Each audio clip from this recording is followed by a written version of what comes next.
부활이라고 하는 믿음, 부활의 믿음이라고 하는 제목 가지고 함께 하나님의 말씀을 나누고자 합니다.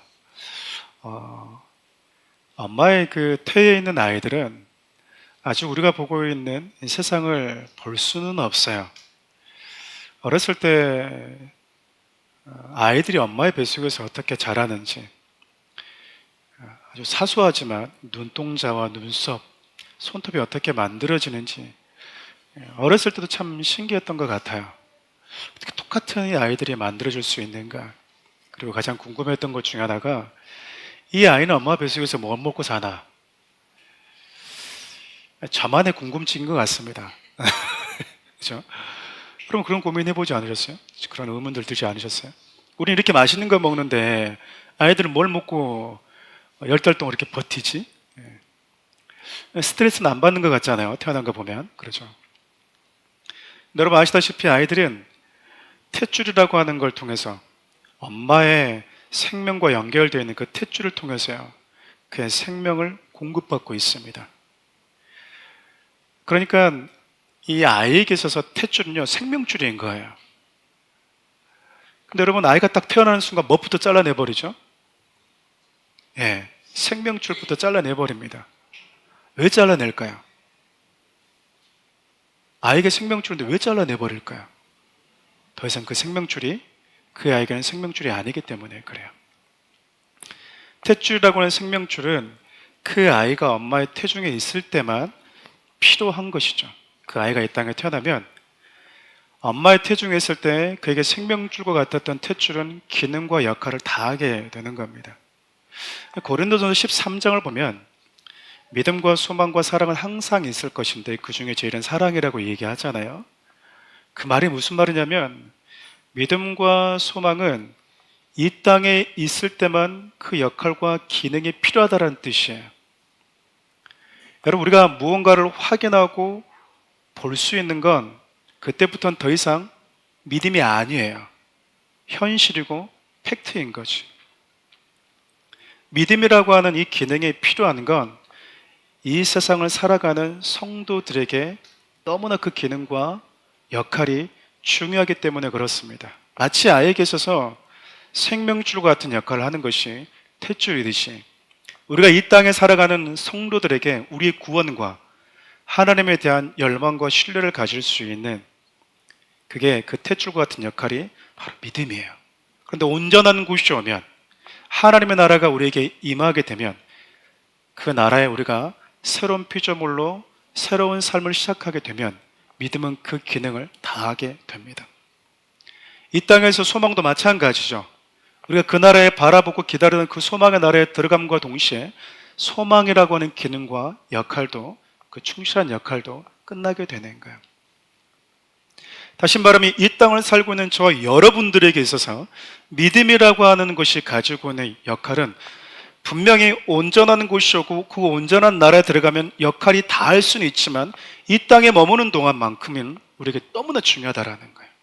우리의 구원을 결정하고 하나님에 대한 신뢰와 우리가 이 땅을 살아가는 데 있어서 분명한 목적과 이유를 알게 해주는 기능을 하기 때문에 그렇습니다. 우리가 창세기 22장을 통해서 쭉 지금까지 22장까지 오면서 하나님의 아브라함을 어떻게 다뤄오시는지를 우리가 생각해 봤어요. 우리가 소위 아브라함을 믿음의 조상이라고 이야기는 하는데 아브라함이 처음부터 믿음이 좋았던 건 아니었습니다.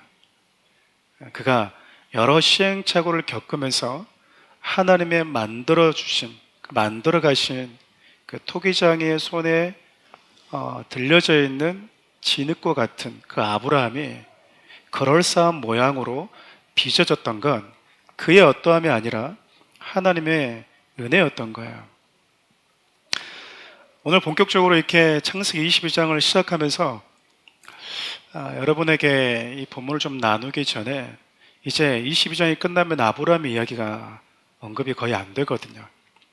그래서 아브라함이 그토록 믿고 신뢰했던 하나님, 믿음이라고 하는 게 무엇인지를 한 번 정도 좀 짚고 넘어가면 좋겠다라는 생각을 하게 됐습니다. 성경이 말하는 믿음이 무엇인가? 소위 우리는 아, 집사님, 권사님, 장로님, 참 믿음이 좋으신 것 같아요. 라고 하는 표현을 많이 쓰는데, 우리가 즐겨 사용하는 믿음이 좋다라고 하는 이 기준과 성경에서 말하고 있는 믿음의 사람이라고 하는 기준이 충돌이 일어날 때가 여러분 의외로 많습니다. 그래서 믿음은 검증되지 않으면 확인할 수가 없어요. 그래서 하나님께서 한 번씩 우리의 믿음의 크기와 단단함이 어느 정도인지를 우리가 살아가는 환경과 뜻하지 않는 돌발적인 상황 속에서 확인케 하세요. 여러분, 가장 불행한 사람은 중간 점검을 받지 못한 채 하나님 앞에 서는 거예요.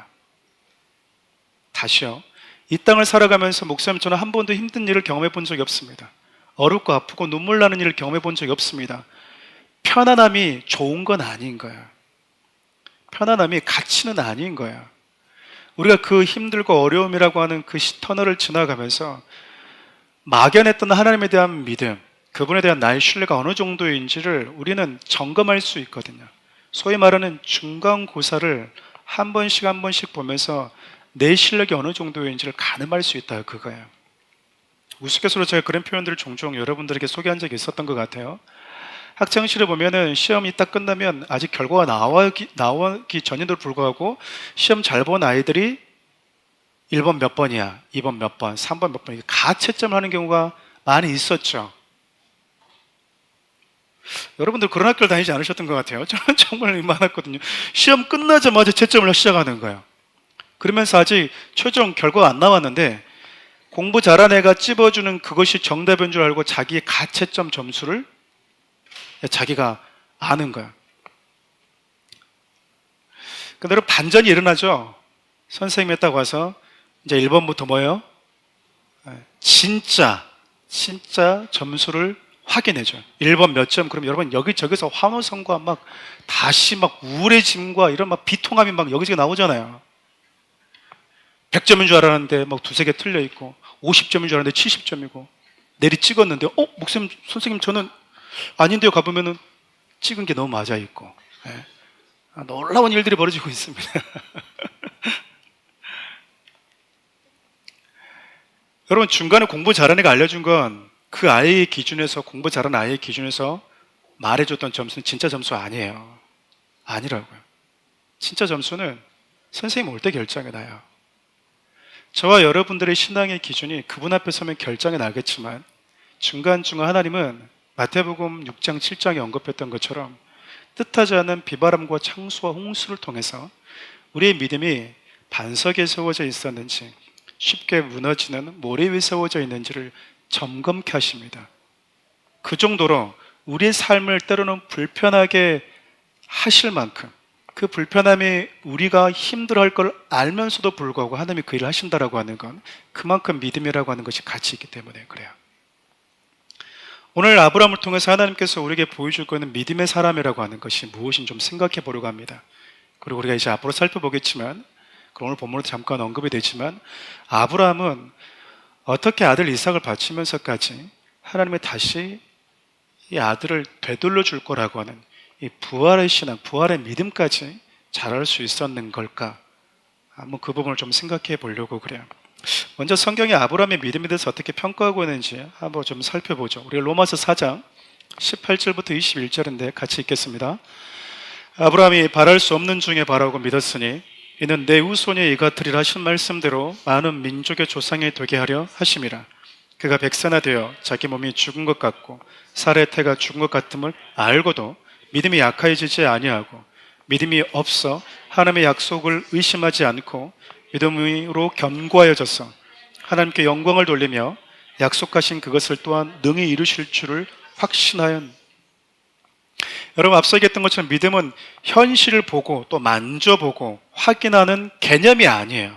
그건 이미 팩트이지 믿음이 아닙니다. 여러분, 아브라함과 사라의 입장에서 봤었을 때,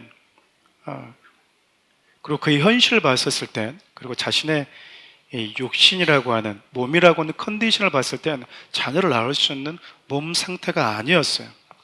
그리고 그 몸 상태가 아니라고 하는 것을 아브라함도 사라도 알고 있었대요. 이게 팩트예요. 확실하잖아요. 내 몸 상태는 아이를 가질 수 있는 몸 상태가 아닙니다. 그리고 나는 이미 100세가 되었고 내 아내는 90세가 되어서 아이를 낳을 수 있는 컨디션이 아닙니다라고 하는 건 모든 일반적인, 그리고 본인이 개개인적으로 확인했었을 때도 팩트인 거예요. 현실이라고요. 아브라함도 이것을 알고 있었대요. 근데 뭐는 사라지지 않았대요. 뭐는 사라지지 않았대요? 우리는 읽어도 몰라요. 그렇죠? 네. 사레테가 죽은 것을 알고도 뭐가 약해지지 않았다라고 얘기하냐면 믿음이 약해지지 않았대요. 보고 확인했는데 약해지지 않았다라는 거예요. 검증해 줬는데, 확인해 줬는데도 불구하고 믿음이 약해지질 않았다라는 거예요. 여러분, 성경이 그러면 이걸 보면서 아브라함을 믿음의 사람이라고 이야기하고 있는데 그럼 뭐가 믿음이겠습니까?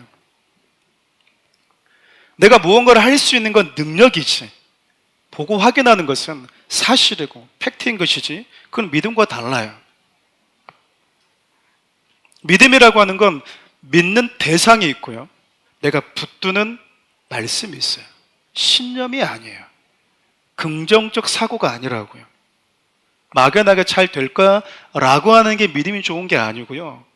믿음이 좋은 사람들의 특징을 보면 믿는 대상이 하나님이시고 그분이 내게 하신 약속의 말씀이 무엇인지에 대한 내가 붙들고 있는, 흔들리지 않는 그 근거가 되는 말씀이 있어요. 말씀이 있다고요.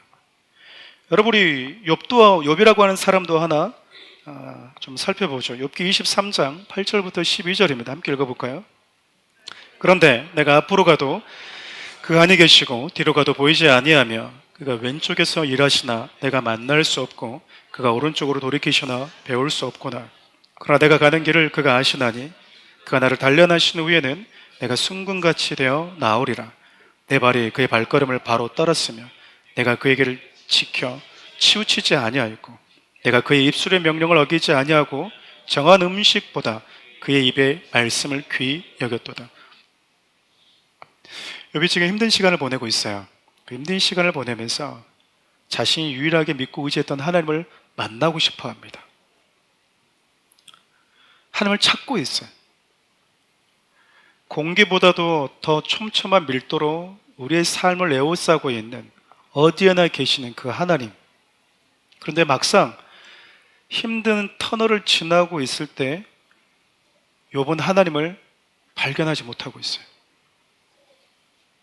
욥이 표현을 보면 그렇습니다. 앞으로 가도 하나님이 안 계세요. 내가 먼저 앞서가고 있나? 그럼 하나님 뒤에 따라오시나? 뒤를 돌아봤더니 여전히 하나님이 계시질 않습니다. 하나님이 날 위해 왼쪽에서 일하시는가 살펴봤지만 만날 수가 없었대요. 역시 하나님은 오른쪽이지. 역시 오른쪽이야. 오른쪽엔 있겠지라고 오른쪽을 봤는데도 불구하고 하나님의 흔적과 그분의 자취가 보이지 않았던 거예요. 여러분, 이쯤 되면 내 가장 힘들고 외로운 시간 하나님은 내 곁에 없었다라고 말하는 게 맞아요. 가장 힘들고 하나님이 필요한 그 시간 하나님은 내 곁에 없었습니다. 내가 본 적이 없고 확인한 적이 없다고 말하는 게 맞아요. 여러분, 이렇게 고백하는 건 틀린 게 아니에요. 그러나 그렇게 고백하는 사람을 믿음의 사람이라고 말하지는 않아요. 현실을 정확하게 분석하고 파악한 사람일지는 몰라도 성경에서 그런 사람을 믿음의 사람이라고 말하지는 않습니다. 현실적이고 냉철하고 이성적인 사람이라고 말할 수는 있을 거예요. 근데 욥이 직접 확인을 해본 거예요. 앞뒤 좌우 사방을 둘러봐도 말 그대로 하나님이 흔적이 보이지가 않아요. 잘 나갈 때, 내 삶에 별 문제가 없을 때는 하나님이 조금 도와주지 않아도 그렇게 하나님 원망하지 않을 자신도 있습니다. 그렇죠? 그런데 누가 봐도 내 힘든 시간, 고통의 시간, 외로운 시간, 절망적인 상황, 하나님이 필요한 시간, 그때는 적어도 하나님이 느낄 수 있도록, 만져줄 수 있도록 그 정도 곁에는 있어 줘야 된다고 생각을 해요. 근데 욥은 그 경험을 하지 못했대요. 욥이 지금 어떻게 얘기하죠? 그래서 하나님은 안 계십니다. 적어도 하나님은 가장 당신이 필요할 때 당신을 찾았던 나를 외면했습니다. 대부분 많은 믿음의 사람들이나 소위 신앙을 가졌던 자들이 사랑하는 사람과의 이별이나 혹은 내가 가장 소중한 것이 상실되었을 때 하나님을 떠난 이유도 바로 그것 때문이거든요. 당신은 죽었습니다. 하나님은 죽었습니다. 계시지 않습니다.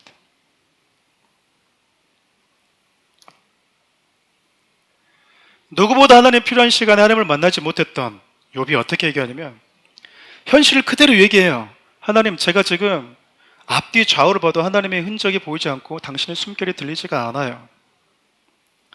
그런데 저는 나의 인생의 여정을, 나의 앞길을 당신만이 알고 있다라고 여전히 신뢰하고 있어요. 지금은 보이지 않는데 앞으로 살아가야 될 내 인생의 길, 펼쳐질 미래를 유일하게 아시는 분이 하나님이라고 하는 것과 알 수 없지만 그 속에서 나는 당신의 손에서 만들어지는 다듬어진 순금처럼 되어서 나올 거라고 고백을 하고 있는 거예요. 그리고 여전히 느껴지지 않고 있는 상황이지만 변함없이 저는 당신의 입에서 나오는 그 말씀, 명령에 순종하고 정한 음식보다도 당신의 말씀을 더 소중히 여기겠습니다라고 고백하고 있는 거예요. 하루 3끼 다 먹는 사람을 삼식이라고 그래요. 그렇죠? 예. 요즘에는 이식만 해도 되는 것 같아요. 예. 삼식이랑 결혼하면 참 아내들 좀 힘들긴 하더라고요. 꼭 3끼 먹어야 되는 분들이 있어요. 또 아침에 꼭 뭘 먹어야 돼요? 국을 먹어야 돼요. 우리 막내가 그래. 참, 저도 안 그러는데 막내 아들이 국 없어요? 된장국 없어요? 근데 엄마들 아들 좋아하나 봐요. 그래? 된장국 끓였는데 제가 그냥 먹어. 막 저는 그러는데 엄마는 또 만들어 주더라고요. 된장국이 있어야만이 밥을 먹는 애들도 있어요. 근데 정한 음식을 꼬박꼬박 챙겨 먹어야 되는데 그거보다도 하나님의 말씀을 꼬박꼬박 챙기고 꼬박꼬박 그분이 나에게 주셨던 약속의 말씀을 묵상하는 것을 놓치지 않고 살았대요. 여러분, 이쯤 되면요 우리 성경 보는 것도 좀 내려놔야 돼요. 기도하는 것도 좀 포기해야 됩니다. 안 되네? 빠지지 않고 예배를 드리고 내가 지금까지 신실하게 하나님 바라보면서 달려왔는데 나 하나님만 바라보면서 내 모든 것을 희생하면서 나름 헌신한다고 달려왔는데 내가 지금까지 아침 예배든지 새벽 예배든지 빠지지 않고 작정기도 했는데도 불구하고 아무런 일이 벌어지지 않는다면 이제 그쯤 되면 조금 멈춰도 괜찮아요. 그렇지 않나요? 아무것도 이루어지지 않고 하나님 아시죠? 나 좀 투덜댈게요 라고 하면서 돼도 됩니다. 그렇지 않아요? 그런데 성경은 믿음의 사람이라고 말하지는 않아요. 약속의 말씀을 붙들고 있는데 그 약속에 나에게 아무런 일이 효력이 미치지 않는 것 같잖아요. 분명히 하나님은 약속하셨는데 그 약속이 나에게 이루어지지 않는 것 같아요. 그러면 약속의 말씀을 붙드는 건 그 힘과 강도는 약해질 수밖에 없는 게 정상이에요. 하나님이 느껴지지 않으면 그걸 향한 믿음도 흐려지는 게 정상이라고요. 그게 맞는 거예요. 틀렸다고 말하지 않아요. 그러나 그것을 믿음의 사람이라고 말하지는 않습니다. 하나님이 지금 아브라함에게 욥에게 요구하고 계시는 상황을 보면요 이해되는 게 아니에요. 말이 안 돼요. 그리고 여러분 전 세계 모든 이 공부했다고 하는 똑똑한 사람들이 모여서 논리로 반박하면요 그 논리에 대해서 나름대로 변증할 사람 별로 없습니다. 공감이 일단 떨어져요. 하나님을 변호하기에는 공감이 떨어진다고요. 욥이 당신한테 어떻게 했는데? 욥이 당신을 어떻게 섬겼는데? 아브라함에게 이삭이 어떤 존재인데? 말이 안 되는 거예요. 그런데 이들은 믿음의 사람이라고 성경이 얘기하고 있는 건 이들이 믿는 대상이 하나님이라고 하는, 즉 믿음의 대상이 분명했던 거예요. 그리고 이들이 붙잡고 있는 것이 하나님의 약속의 말씀, 그 역시 분명한 근거가였던 거예요. 이들을 성경은 믿음의 사람이라고 얘기합니다. 여러분, 앞서 얘기했던 것처럼 아이에게 생명줄과 같은 그 탯줄이 나와서 잘려질 때는 아이의 생명에 아무런 문제가 없지만 엄마 뱃속에 있는 순간 탯줄이 끊어지면 그 아이는 죽는 거예요. 비록 그 탯줄이 기능이 아이가 엄마의 태중에 있는 동안에만 유효한다 할지라도 저와 여러분들이 이 땅을 살아가는 성도들에게 있어서 믿음과 소망과 사랑은 다 필요하지만, 그리고 믿음과 소망이라고 하는 것이 완전한 것이 올 때는 그 기능에 다한다 하더라도 이 땅에 사는 성도들에게서만큼은 믿음은 절대적으로 필요합니다. 그리고 보이지 않는 하나님을, 그리고 만져지지 않는 하나님, 느껴지지 않는 그 하나님을 끝까지 그분이 하신 약속의 말씀을 가지고 붙들고 살아갈 수 있는 건 이미 이 땅의 삶을 마치고 하나님의 나라에 있는 믿음의 선배들이 아니고요, 하늘에 있는 천사들이 아니고요, 이 땅에 발을 딛고 살아가고 있는 저와 여러분들에게만 누릴 수 있는 특권이기도 해요. 이 땅을 사는 성도들만이 누릴 수 있는 특별한 가치, 그게 믿음입니다. 믿음. 하나님의 나라에서 하나님을 보고 있고 하나님의 나라에서 온전한 것, 완전한 것 다 누리고 있는 자들이, 그들이 하나님 저는 믿습니다, 하나님의 살아계심을 믿습니다, 돌봐줘야 되는 거예요. 걔는 천국에 있으면서 돌봐줘야 돼. 저는 하나님이 모든 걸 가능케 하시고 저에게 저를 부욕케 하실 줄 믿습니다, 저의 병을 치료할 줄 믿습니다. 여러분, 병이 없는 곳이잖아요. 근데 그곳에서 믿는데요, 그런 천사들은 돌봐줘야 돼. 돌봐줘야 돼.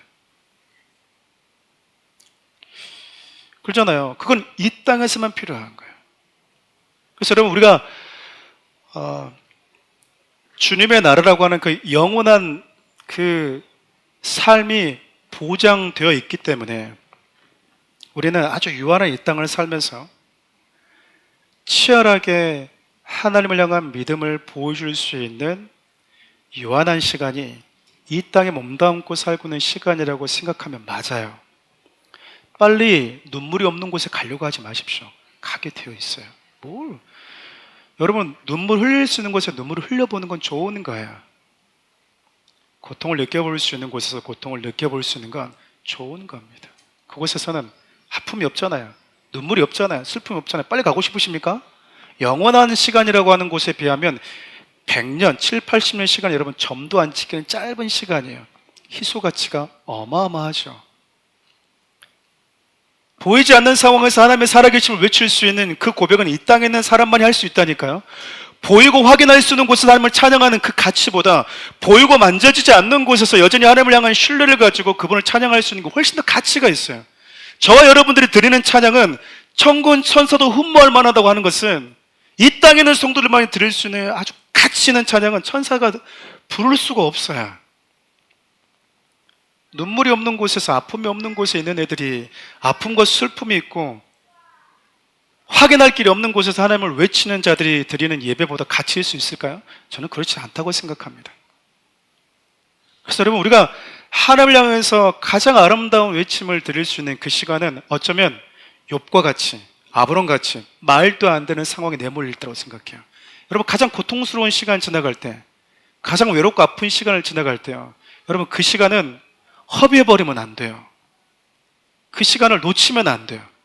그 시간 속에서 여러분들이 드릴 수 있는 최고의 찬양을 주님께 올려드리는 시간이에요. 시간은 지나가요. 아픔도 지나갑니다. 눈물도요, 흘리고 멈출 날이 와요. 근데 다시 그 시간으로 돌아갈 수는 없어요. 여러분에게 이해되지 않는 시간, 아픔의 시간이 찾아올 때는 천사 입장에서도 나는 저렇게 빛나는 찬양 한번 드려보고 싶은데 걔는 드릴 수 없습니다. 우리는 그곳에 드릴 수 있고 이곳에서는 그곳에 있는 자들이 드릴 수 없는 유일한 예배를 드릴 수 있는 특별한 자들인 거예요. 저는 그 예배를 그래서 놓치지 않았으면 좋겠는 거예요. 여러분, 근데 믿음이 가지고 있는 독특성이 있어요. 야고보서 1장 15절을 보면 죄는 자란대요. 죄를 가만히 내버려 두면 없어지는 게 아니라 죄가 점점 장성해서 사망이라고 하는 열매를 우리에게 안겨다 준대요. 결국 죄의 속성은 죽음이고 멸망이다, 그 말이죠. 그런데 에베소서 4장 13절을 보면 믿음도 자란대요.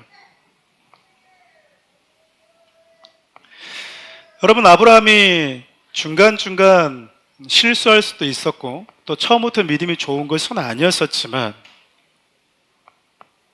그리고 반복해서 실수했다라고 하는 걸 저 여러분들도 잘 알고 있을 거예요. 근데 지금 아브라함이 어떤 모습이 되어졌냐면, 우리 TV의 어떤 특정 광고처럼 정말 묻지도 따지지도 않고 하나님의 말씀 한마디예요. 100세 때 얻었던 아들을 하나님께 내어드리는 절대적인 신뢰를 보이고 있어요. 한마디도 하지 않아요. 이렇게 하나님에 대한 절대적인 신뢰를 갖게 된 이유가 뭘까 생각해 보면, 믿음이 점점 자라왔다라고 하는 걸 알 수 있어요. 그리고 처음부터 하나님은 아브라함에게 그걸 요구하지도 않으셨거든요. 그렇게 아브라함이 묻지도 따지지도 않고 하나님의 말씀 한마디에 자신의 모든 것을 내어드릴 수 있는 믿음의 사람이 될 수 있었던 건, 그가 지금껏 살아왔던 삶의 한 고비 한 고비마다 힘겹고 어려워도 순종의 발걸음을 내디뎌 봐서 그래요. 하나님께서 아브라함에게 매번 찾아오실 때 정말 뜬구름 잡는 약속을 가져올 때가 참 많았거든요. 근데도 아브라함이 항상 뭐 했다고 얘기하냐면 믿었다, 그리고 순종했다라고 이야기를 합니다. 오늘 본문도 그 말씀을 이야기하고 있죠. 우리 1절부터 3절 말씀을 같이 한번 읽어볼까요? 그 일 후에 하나님이 아브라함을 시험하시려고 그를 부르시되 아브라함아 하시니, 그가 이르되 내가 여기 있나이다. 여호와께서 이르시되 내 아들 내 사랑하는 독자 이삭을 데리고 모리아 땅으로 가서 내가 내게 일러준 한 산 거기서 그를 번제로 드리라. 3절도 띄워주시겠습니까? 아브라함이 아침에 일찍 일어나 나귀의 안장을 지우고 두 종과 그의 아들 이삭을 데리고 번제 쓸 나무를 쪼개어 가지고 떠나 하나님이 자기에게 일러주신 곳으로 가다니. 하나님께서 아브라함에게 찾아오셨어요. 그리고 아브라함은 이제 하나님의 방문이 그다지 낯설지는 않을 거야. 인간의 몸을 입고 자기를 찾아오시는 하나님까지 경험했기 때문에 하나님의 찾아오시는 그 방문이 아브라함이 그다지 이제 낯설지는 않아요. 그리고 하나님의 방문의 결과는 아브라함의 입장에서 봤을 땐 비록 더딘 것 같았지만 당신이 하신 그 약속의 말씀에 반드시 성취가 있었다라고 하는 것에 대한 확증하는 시간이기도 했기 때문에. 근데 여러분, 오늘 아브라함을 방문한 하나님은요, 인간적으로 보면 그다지 유쾌한 방문은 아닌 거예요. 왜냐하면 하나님께서 아브라함에게 방문하신 이후에 뭘 요구하시죠? 100세 때 얻었던 아들을 하나님이 일러주신 그 모리아 땅에 있는 산으로 가서 짐승을 잡듯이 번제로 드리라고 명령했기 때문에 그래요. 그러니까 우리는 보통 하나님을 만나고 싶어 합니다. 하나님의 음성을 듣고 싶어 하세요. 왜 듣고 싶어 하고 왜 만나고 싶어 하는지는 자기도 잘 모를 때가 많아요. 그리고 대부분 우리는 내가 기대하고 내가 할 수 있는 것에 대해서 하나님이 내가 어느 정도, 요 정도는 내가 하나님을 향해서 순종할 수 있을 것 같을 때 그걸 요구하면 기다렸다는 듯이 순종할 수는 있지만, 예상치 못한 것을 대해서 하나님이 요구하실 때 여러분, 하나님의 방문이 그다지 우리에겐 반갑지 않을 때가 있어요.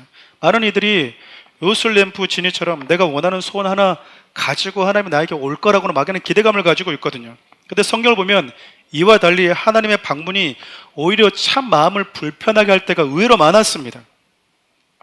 날 향하는 그분의 요구가 무엇인지, 날 향하는 그분의 뜻이 무엇인지 확실하게 알게 되었는데 그냥 불편한 거예요. 마치 오늘 하나님의 말씀을 들었어요, 설교 시간에.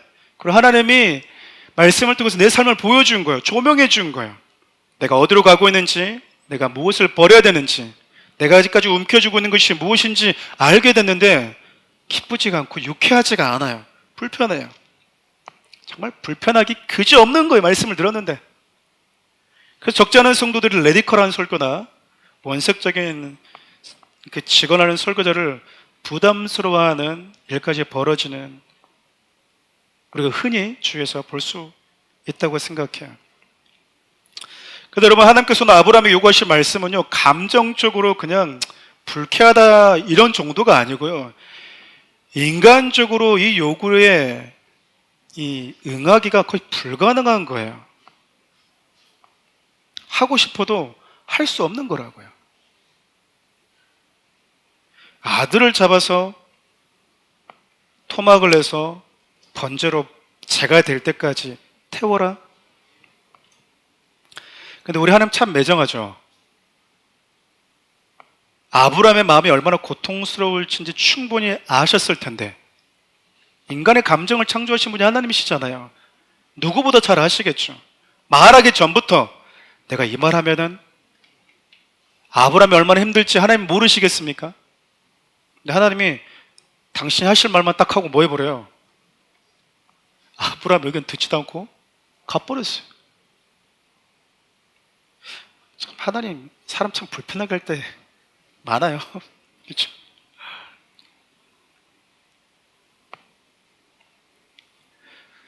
감정적인 사람이었으면 하나님의 이 말씀, 이 요구를 듣고 몇 날 며칠을 울었을지 몰라요. 괴로워했겠죠. 또 좀 배웠다고 하는 논리적인 사람은 하나님 그냥 가시면 안 되죠. 이 정도까지 저에게 말씀하셨다면 어느 정도 저를 좀 설득해 줘야 될 거 아닙니까? 다 맞는 말이에요, 여러분. 그렇잖아요. 설득해 달라고 하는 말이 틀린 말입니까? 맞는 말이에요. 많은 신앙인들이 신앙의 성장에 있어서 딱 멈추는 게 맞는 말 때문에 멈출 때가 많아요. 하나님 좀 설득해 주세요. 하나님께서 여러분 아브라함에게 이런 요구를 저와 여러분에게도 하신다면 아브라함처럼 순종할 수 있는 분이 몇 분이나 있을까요? 여러분 정말 말도 안 되는 요구를 지금 하나님 하시는 거잖아요. 우리 3절 다시 한번 띄워주실래요? 아브라함의 반응이 이렇습니다. 3절 다시 한번 보겠습니다. 아브라함이 아침에 일찍 일어나 나귀 안장을 주고 두 종과 그의 아들 이삭을 데리고 번제에 쓸 나무를 쪼개어 가지고 떠나 하나님이 자기에게 일러주신 곳으로 가더니, 놀랍게도 아브라함도 하나님께 아무런 질문을 하지 않아요. 그리고 뭐 하죠? 아침 일찍이 일어납니다. 아브라함은 늘 이랬어요. 늘 하나님이 하시는 말씀에 즉각적이었습니다. 날 향한 하나님의 말씀을 좀 더 분별해 보겠다고. 참 우습죠. 하나님이 하신 말씀을 분별해 보겠다라는 거예요. 내가 하나님이 남편에게 순종하라고 그랬지만 내가 좀 분별 좀 해보고요. 기도 좀 해보고요. 그 기도는 의미 없는 기도예요. 아내를 내 몸처럼 하나님을 사랑하라고 그랬는데 내가 한번 좀 기도해보고 한번 해볼게요. 그 기도는 안 하겠다라는 거예요. 하나님의 오히려 그 말씀을 이렇게 순종하지 못하게 만드는, 오히려 참 아이러니하게도 이율배반적인 행동이 기도가 되어버릴 수 있는 거예요. 여러분 지금 하나님이 아브라함이 하시는 요구 앞에서 아브라함이 하나님 언제까지 하라고 말하진 않았으니까, 그렇죠. 하나님이 내일 당장 해라고 말하지 않았잖아요. 그냥 메시지만 주고 떠나셨으니까 1년 뒤, 2년 뒤 하나님이 언제까지 하라고 말 안 했잖아요. 그래도 최소한 몇 달은 좀 보내고 갈게요 라고 할 수 있잖아요. 라고 할 수 있어요. 충분히. 하나님 좀 생각할 수 있는 시간을 주십시오 라고 말할 수 있죠. 근데 아브라함이 아침 일찍 떠나요. 여러분 하나님께서 저와 여러분들에게 이런 요구를 하시면 이 요구 이렇게 응하실 수 있는 분이 우리 있을까요? 예전에 한 목사님께서 이렇게 기독교 방송에서 설교하면서 이렇게 웃으면서 이렇게 얘기한 적이 있었어요. 저와의 설교의 방향성이 많이 달랐지만 제가 기억에 남았던 건 이거였어요. 여러분에게 가장 소중한 거, 자식 바칠 수 있는 사람 손 들어봐요 그러는 거예요. 우리가 다음 주 살펴보겠지만 여러분 하나님은요 우리가 가장 소중한 걸 빼앗는 분이 아니세요. 자꾸 우리가 이 말씀을 잘못 오해하고 있어요. 그 부분 여러분과 다음 주 좀 나누려고 그래요. 근데 그분이 이렇게 얘기하셨어요. 여러분의 자식을 하나님께 바칠 수 있는 사람 손 들어보세요 이렇게 얘기한 거예요. 그러니까는 이 모였던 회중들이 막 웃는 거예요. 이렇게 서로 얼굴 보면서 못하겠다라는 거지. 여러분도 한번 해볼게요. 여러분의 자녀를 하나님께 드릴 수 있는 분 손 한번 들어보세요. 아무도 안 들잖아요. 아무도 안 들잖아요. 저는 들 수 있어요. 저는 듭니다. 저는 이 말씀을 알고 난 이후부터 들게 됐어요. 어차피 하나님은 우리 아들 요구하지 않아. 저는 알게 됐으니까. 저는 듭니다. 여러분들 22장 끝나면 다 들어야 돼요. 이분이 뭐라고 얘기하시냐면, 손을 아무도 안 드니까 이렇게 믿음 없는 사람들 다 들어봐요. 손 다 들어봐. 그러니까 웃으면서 다 드는 거예요. 그러면서 한마디를 하셨어요. 다 내려. 하나님께 여러분에게 그런 걸 요구하지 않아요. 근데 그 말이, 하나님은 여러분들에게 그걸 요구하지 않아요, 이 말이, 그 설교를 들었던 그 어린 나이에도 불구하고 청년 시절 때 왜 하나님 나에게 이걸 요구하지 않지? 그러니까 우리 식으로 보면 하나님은 아브라함에게 이걸 요구해도 괜찮은데 저와 여러분들에게는 하나님이 이걸 요구하지 않는다는 얘기잖아요. 깨져버릴까 봐. 아브라함에게 이걸 요구해도 아브라함에게는 타격감이 없지만 저와 여러분들에게 이걸 요구하면 엄청난 타격감으로 다가와서 말 그대로 시험이 한두 달이 아니라 몇 년 아니면 평생 갈 수 있다, 그 말이잖아요. 앞서 살펴봤던 욥은요, 하나님의 묻지도 않고 다른 방식으로 욥의 자녀들 하나님이 데려가셨어요. 근데 우리는 그래요. 우리 자식이 혹은 내가 아브라함 같은 믿음을 얻고 싶대요. 기도를 그래서 잘하셔야 되는 거예요. 갑자기 이제 우리가 무아지경 상태 되면 주여 아브라함 같은 믿음을 주시옵소서 주시옵소서 그러는데, 여러분 아브라함 같은 믿음 좀 큰일 나는 거예요, 여러분. 그리고 또 어떤 분들은 그래, 내가 욥과 같은 의로운 고난을 받고 있대. 착각은 자유야. 착각은. 물어보면 다 하나님의 나를 욥과 같이 의로운 그 고난의 연단 속에 있대. 거의 제가 본 성도들 고난의 70%, 60%다 자기 죄 때문이야. 불순종 때문에. 근데 자기는 의인의 고난을 받고 있대. 이런 분들과 여러분 목회자가 대화할 때 얼마나 힘들겠습니까? 자기 착각에 빠져 있으니까. 그리고 막 집사님 그게 아닙니다 그러면 목사님은요? 그러면 뭐 할 말이 없지. 저와 여러분의 신앙에 거품이 너무 많이 있다, 그 말이에요. 주위에 너무나 권사님, 집사님, 장로님 믿음이 너무 좋으세요. 이런 거품적인 말을 너무 많이 들었어. 걷어내고 나면 맥주에 거품이 넘치는 게 맥주 잔에 채워지는 게 아니라 3분의 1만 딱 채워지는 게 그게 내 실력이라.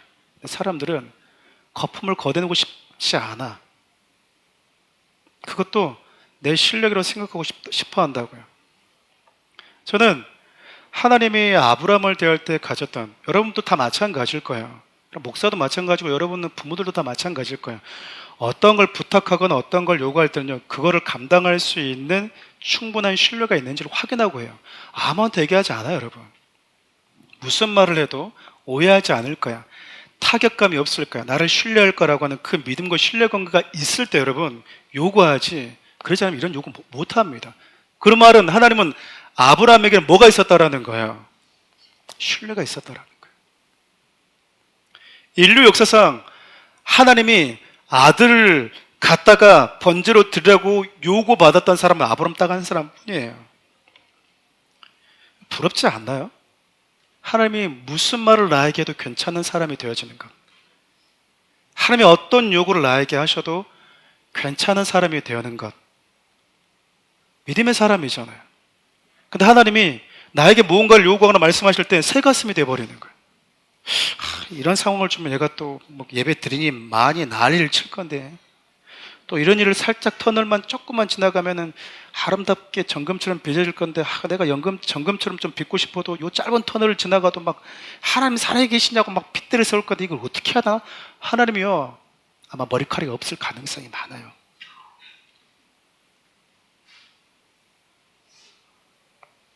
근데 아브라함 어떻게 했죠?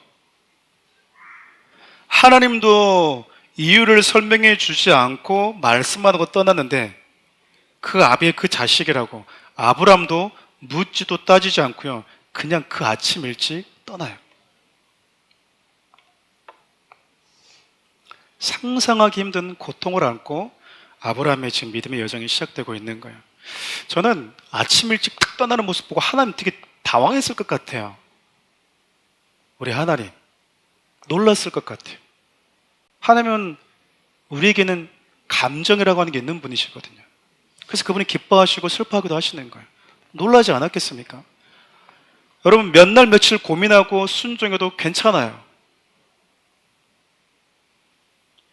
몇 달 이렇게 지지부진하게 그냥 시간을 흘려보내도 하나님은 말하지 않았을 거예요.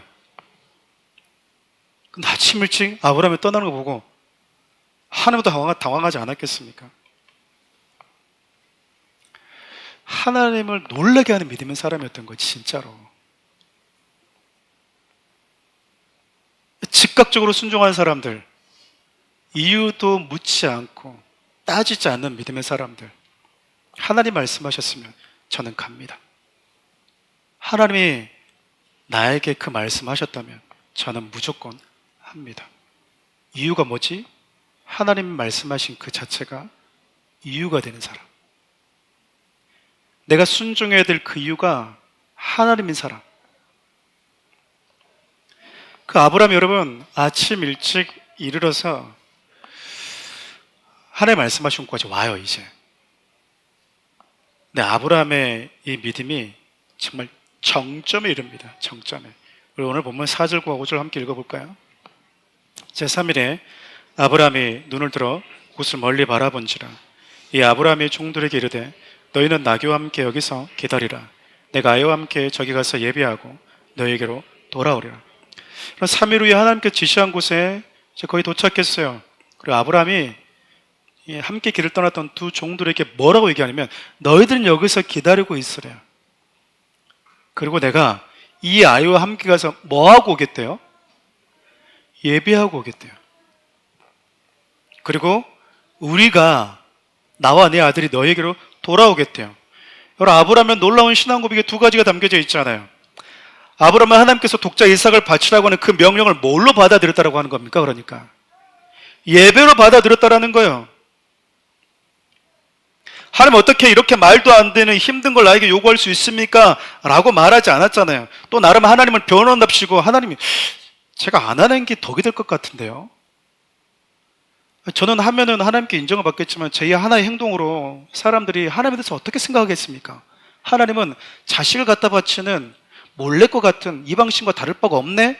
라고 생각하지 않겠습니까? 그래서 제가 지금 이렇게 딜레이하고 있는 것이옵니다. 이렇게 말할 수 있잖아요. 우리가 하나님을 설득하려고 그래요. 그래서 말이 길어져요.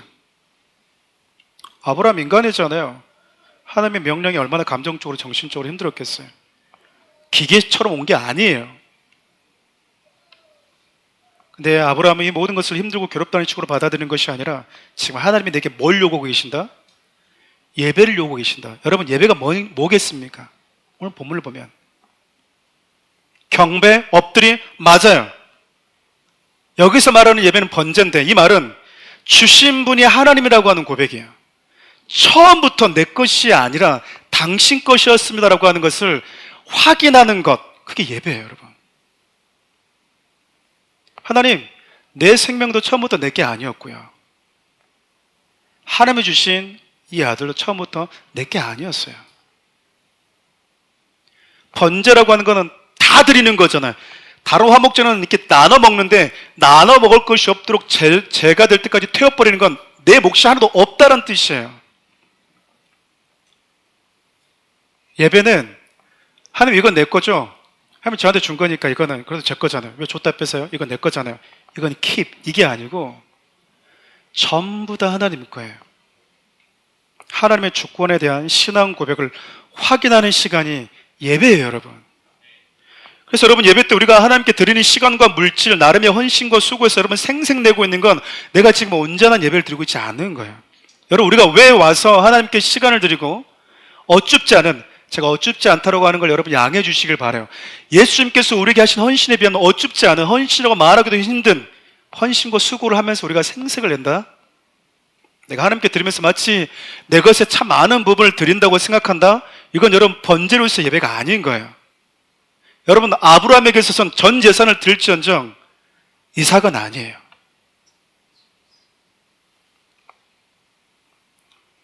근데 아브라함이 이삭을 드리고 있다는 이야기는 자기 전부를 드리고 있다는 얘기거든요. 근데 왜 전부를 드릴 수가 있는가? 처음부터 당신 거였어요. 지금도 당신 거고 앞으로도 당신 거예요. 나는 당신이 제게 주신 것, 당신이 제게 주신 당신의 것을 가지고 살고 있을 뿐입니다. 이게 예배예요. 아브라함이 지금 그 예배 드리고 오겠대요. 아브라함이 지금 내가 가서 저 하나님께 예배하고 오겠다. 여러분 그 예배 지금 드리고 계십니까? 하나님이 저와 여러분들에게 이 예배를 요구하실 때 그 예배에 하나님이 기대하는 그 예배로 반응하고 계시냐 그 말이에요.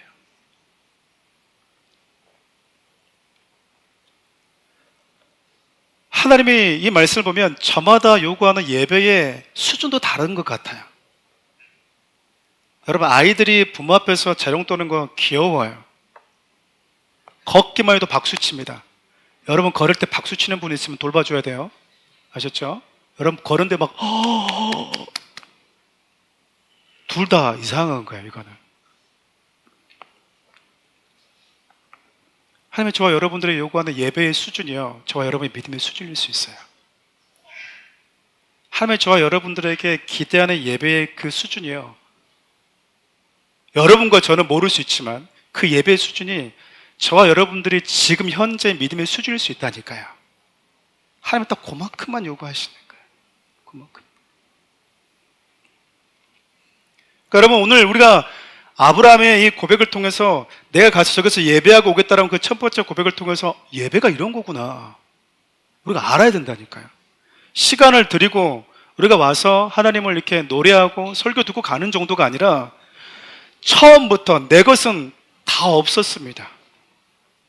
번제예요. 다 주님의 것입니다. 많이 그런 예를 들어봤겠지만 은행 가서 돈 찾을 때 고객님 얼마 해드릴까요? 그러면은 1억요. 예? 1억? 지금 제정신이에요?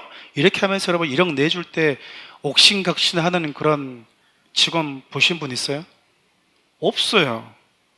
그거 내주면서 아까운 눈빛으로 이렇게 1억을 내주는 분 봤어요? 다 1억을 못 찾아봐서 그럴 수 있어요, 우리가. 그렇죠?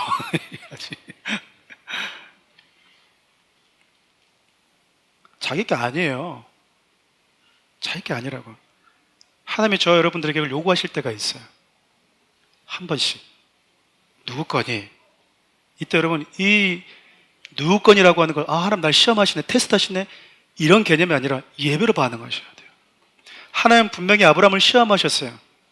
테스트야. 템테이션이 아니라 테스트였다고요. 네가 진짜 예배자이냐? 너에게는 모든 것이 주권이 하나님께 있음을 고백하고 있느냐라고 하는 걸 시험하고 싶었는데 그 하나님의 테스트에 대해서 가장 바르게 응답하는 건 예배예요. 예배라고요. 좀 맞습니다. 주님이 옳습니다.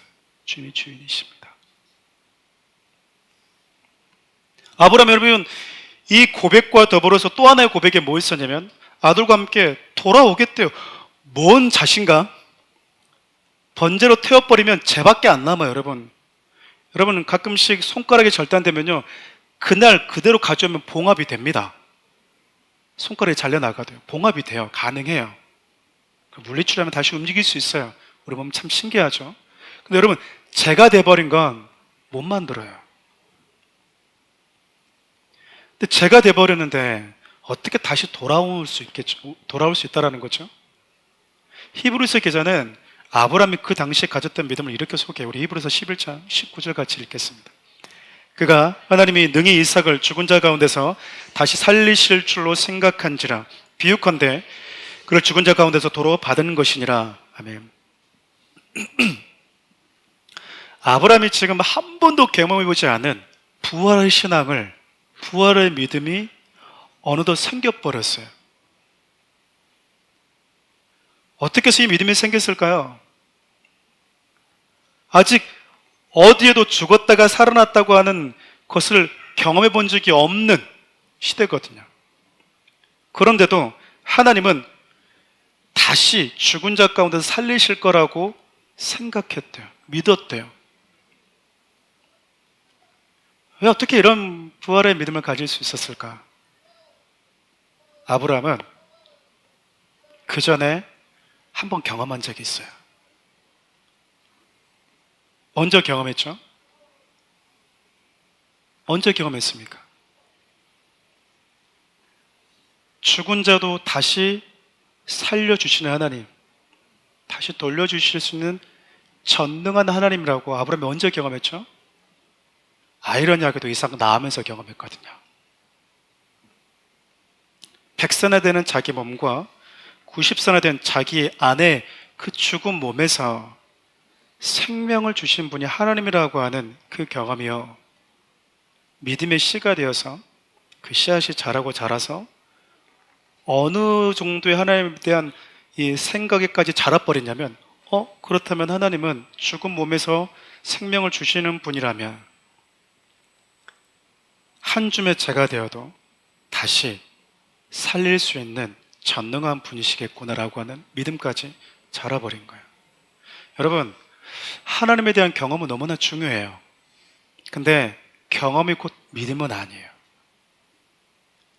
가끔 많은 분들이 자신이 했던 그 경험을 신앙이 좋은 건양 간증하고 다니면서 막 신앙의 무용담처럼 얘기하는데 스스로에게 질문해 봐야 돼요. 지금도 믿고 있어?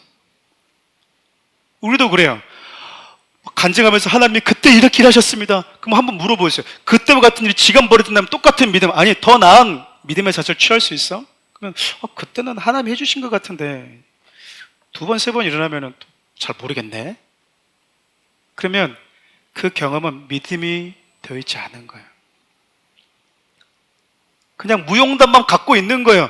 여러분, 인류 역사상 한 민족이 전체적으로 하나님을 가장 많이 경험했던 민족은 이 창세기를 지금 모세를 통해서 읽고 있고 듣고 있는 이스라엘 민족이었어요. 모든 민족이 애굽이라고 하는 그 거대한 강대국에서 자신들을 어떻게 건져내신지를 경험했다고요. 그리고 길이 없는 홍해 바다에서 자신들을 어떻게 걷게 하시는지, 길을 만드시는지를 온 민족이 다 경험했어요. 그들이 믿음이 있던가요? 누구도 평생에 한 번도 경험할 수 없는 걸 너무 많이 경험한 민족이었는데 하나님에 대한 믿음이 있었어요? 아니요. 곧바로 하나님 원망합니다. 다시 애굽으로 돌아가겠다 원망했어요. 그 얘기는 뭘까요? 그냥 경험은 경험으로 끝나버린 거예요. 여러분, 씨앗이 땅으로 들어가지 않으면 그냥 말라 비틀어지고요, 새만 들끓어요. 경험만 자랑하고 그 경험이 믿음의 씨앗으로 뿌리 내리지 않으면 새들이라고 하는 유혹들만 내 주위에 깃들일 뿐이다, 그 말입니다. 근데 아브라함이 그 하나의 경험을 통해서 하나님에 대한 믿음이 이만큼 자라 있었던 거예요. 말씀을 마무리하려고 그래요. 오늘 22장 1절 보면 말씀이 어떻게 시작하냐면 이후에라고 하는 말씀으로 시작합니다. 이후에라고 하는 것은 21장의 사건이겠죠. 이삭을 낳고 그랄 땅에서 이방인들에게까지 존경을 받는 그 일이겠죠. 근데 여러분, 좀 더 넓게 보면 본토 친척 아버지 집을 떠나는 그 순간부터 아브라함의 인생의 여정 가운데 개입하셨던 하나님에 대한 그 수많은 사건 이후를 의미할 거예요. 앞서 얘기했던 것처럼 여러분, 아브라함은 갈대 우를 떠났을 때만 하더라도 아내를 모른다고, 아내가 내 동생이라고 말할 정도로 여러분 믿음이 약한 자였어요. 하나님에 대한 부분적인 신뢰를 가지고 있었던 사람이다 그 말입니다. 그리고 아브라함은 자신에게 처음에 하나님은 어떤 분이셨는가, 복을 준다고 하니까 떠나온 거예요. 내가 너에게 복 주겠다. 여러분, 우리도 마찬가지예요. 처음에 하나님을 만날 때는 하나님 내게 복 주시는 분으로 생각하고 하나님 앞에 신앙생활하는 분들이 있어요. 그리고 실질적으로 하나님이 주시는 복도 경험해 봅니다. 말도 안 되는 연합군과의 전쟁에서 승리도 경험하잖아요. 경험하는 거예요. 근데 복 주시는 하나님만 가지고는 여러분 하나님 못 따라갑니다. 아브라함 어떤 하나님을 경험하죠? 그 복 주시는 하나님이 어디서 멈춰요? 그 신앙이 아들을 낳을 수는 없어.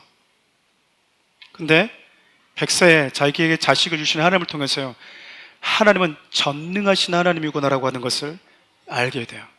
그냥 하나님은 나를 잘되게 하시는 분, 나에게 복 주시는 하나님, 그랬다가 이제 이분은 모든 것을 가능케 하시는 전능하신 분으로 아브라함 믿음이요, 점프 도약해 있던 거예요. 다음 주를 살펴보겠습니다. 여러분, 창세기 22장 14절에서는 아브라함 믿음이 어디까지 가죠?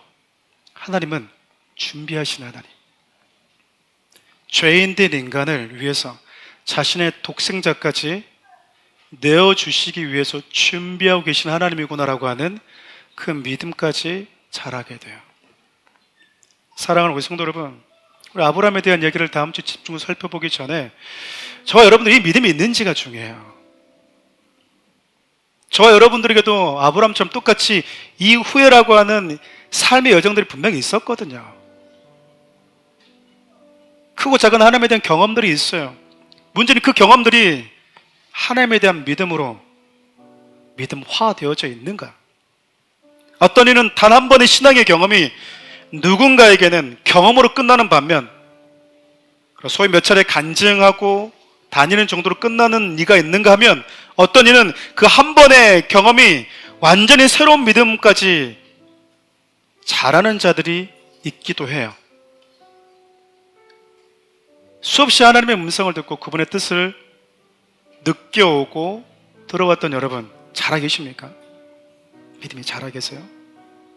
흔들리지 않는 믿음, 나아가서 하나님이 저와 여러분들에게 어떤 요구를 해도 그 말씀 한마디에 군더더기 없이 묻지도 따지지 않고 이 친구는 내가 요구하는 그 자리까지 와서 나를 예배할 자라고 하는 그 신뢰를 하나님께 주고 있는 믿음의 사람인가? 그거 없이 우리가 와서 교회 예배를 드리고 우리 신앙의 연륜이 쌓이면서 믿음이 생겼다라고 하는 건 넌센스예요. 넌센스라고. 전 사랑하는 우리 모든 성도들이 아브라함과 같은 이 믿음의 여정에 서보기를 도전하고 싶습니다. 싫으십니까? 싫으면 하나님 초대 안 합니다. 걱정하지 마십시오. 저는요 무조건 갑니다. 하나님 어떤 분이신지 알거든요. 하나님은 제 아들을 준비하는 게 아니고 당신의 아들을 준비하시는 분이시기 때문에 여러분 앞서 얘기했던 것처럼 손 들어보시면 다 손 드셔야 돼요. 아브라함 모르고 떠났는데 하나님이 준비하고 있는 것을 거기서 봤어요. 하나님이 준비할 거라고 기대하지 않고 떠났다고. 근데 우리는 아브라함 이야기를 통해서 하나님이 뭘 준비할지를 다 보고 확인한 사람인데도 불구하고 아브라함과 같은 믿음을 못 내고 있다? 부끄러운 겁니다. 부끄러운 거예요. 잘한 게 아니고요. 부끄러운 거라고요. 가보지 않은 길에 뭐가 있는지 모르고 갔던 사람보다도 가서 여기에 뭐가 있어 라고 확인을 한 사람인데도 불구하고 마치 한 번도 가보지 않은 사람처럼 두려워 떨면서 못 가고 있는 건요 부끄러운 거예요. 성경은 저와 여러분들이 감동받으라고 준 게 아니에요. 아브라함 역시 대단해 환호하라고 준 게 아니라고요. 이 믿음을 너의 믿음으로 취하라는 거예요. 믿음이 자라고 또 자라서 하나님을 놀라게 하는 믿음의 사람, 나아가 그 믿음을 통해서 하나님께서 죄인된 인간을 위해서 계획하고 계신 그분의 사랑을 드러내는 데 참여하는 믿음의 사람들이 모이는 사랑하는 우리 교회가 됐으면 참 좋겠어요. 하나님이 이 시대에 욥과 같은 믿음의 사람, 아브람 같은 믿음의 사람 좀 찾아보고 싶다 그럴 때 제가 하나님 멀리 갈 필요 없습니다. 여기 다 있습니다. 여기 다 있습니다. 하나님이 그런 테스트를 직접 하시든 하지 않든 그런 믿음에 준비되어 있는 사람들, 사랑하는 우리 교회 다 여기 있습니다 라고 말할 수 있는 사랑하는 우리 교회가 되면 너무나 좋겠어요. 우리 그 마음 담아서 이 창을 좀 주님께 올려드릴까요?